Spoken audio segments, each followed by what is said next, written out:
je m'appelle Diane et j'ai été victime d'un viol collectif en novembre 1972 et j'avais 17 ans.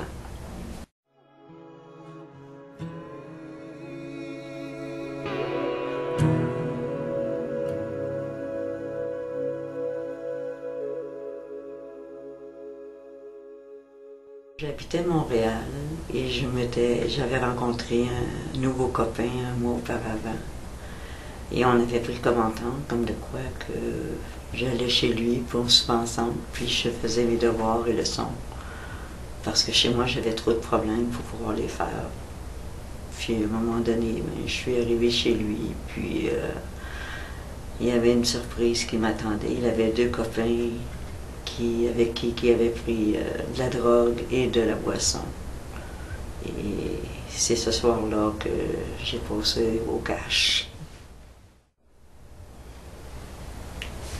Quand je suis arrivée à la maison, tout en pleurant, j'avais le sentiment de culpabilité et de honte. Et je me suis réfugiée dans mes devoirs et leçons, parce que je me suis gelée dans les sentiments. Puis j'en ai jamais parlé à ma mère lorsqu'elle est arrivée de travailler ce soir-là. Ni à mon père était parti de la maison, donc j'avais aucun contact avec lui à ce moment-là. Je n'ai jamais parlé avec ma mère de cela parce que je n'avais pas confiance en elle. Elle m'avait prouvé par le passé que tout ce que je disais, c'était pour essayer d'attirer son attention et que pour elle, c'était soit des mensonges ou autre chose. Donc, c'est pour ça que j'ai gardé mon secret pendant des années et que j'ai mis ça sur la place. La seule personne avec qui s'est rendu compte que j'avais quelque chose vraiment était l'infirmière de l'école où je faisais un stage pendant 2 semaines en comptabilité. Elle avait remarqué que j'avais quelque chose, elle ne pouvait pas dire quoi. Et elle m'avait laissé comme message, « Diane, si tu as besoin de parler, tu as juste à me le dire et je vais être libre pour toi. » Et je n'ai jamais parlé.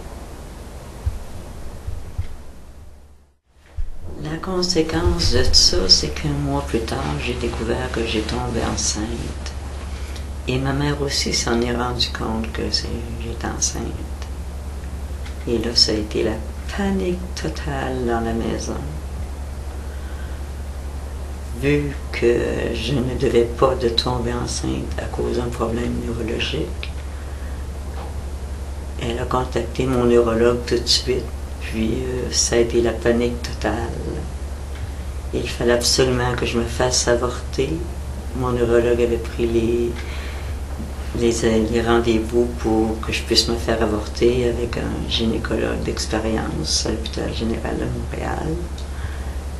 Puis on a eu la rencontre, ma mère et moi, avec ce gynécologue-là par la suite. Et le gynécologue a exigé, après avoir parlé à ma mère, à moi, et tous les deux ensemble, que l'ambiance familiale devait absolument changer chez nous, parce que je me faisais traiter de putain, de droguée, d'arriéré mentale, de folle, par une de mes sœurs. Puis, vu que ma mère travaillait le soir, elle n'était jamais au vu, au su de tout ça. Et j'ai rentré à l'hôpital le mardi soir et j'ai été avortée le mercredi matin 12 février 1973. Le conseil que je peux vous donner quand vous êtes victime de viol, c'est de ne pas attendre 38 ans avant de parler. Allez chercher de l'aide. Aujourd'hui, vous avez les CLSC, tel jeune, telle aide, violence conjugale. Dans mon temps, ça n'existe pas, les CLSC seulement commençaient. Donc, à ce moment-là, allez chercher de l'aide et libérez-vous. Vous n'êtes pas coupable, vous n'avez pas besoin d'avoir honte, vous n'avez pas besoin de sentir la culpabilité. C'est pas vous qui avez fait le geste, vous avez été victime de ce geste-là. Donc, la honte et la culpabilité, ce n'est pas à vous à la ressentir. Donc, allez chercher de l'aide et vous allez vous sentir libéré quand vous aurez dévoilé votre secret. C'est très, très, très important de savoir cette libération-là, enfin. après 38 ans.